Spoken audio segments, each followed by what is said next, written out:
Ja fa 4 anys que l'empresa d'Antonio va deixar de construir vivenda nova.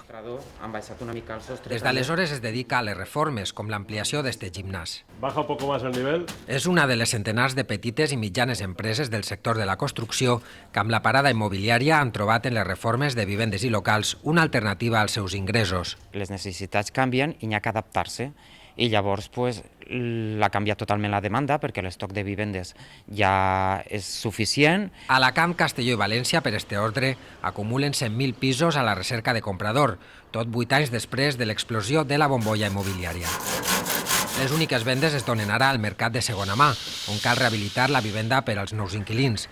Els que no poden comprar prefereixen arreglar les seues cases, i a la costa valenciana també es treballa en les reformes d'hotels i apartaments turístics.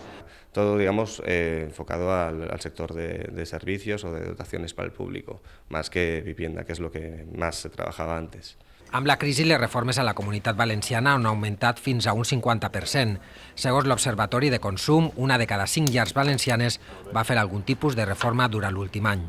No perdin el temps en aquestes cosetes i ara ja se dediquen a això i ja te fan un preu que pots accedir a ell. El gasto mitjà en reformes durant el passat any va ser de 4.300 euros i la rehabilitació de banys i cuines la més demandada. Hay mucha competencia, no se pide un presupuesto sino que se piden varios y los materiales también, donde los compras, donde no los compras. Tot i que les reformes han rescatat en part a les empreses de la construcció, prop de 10.000 constructores han tancat a la comunitat des de l'inici de la crisi.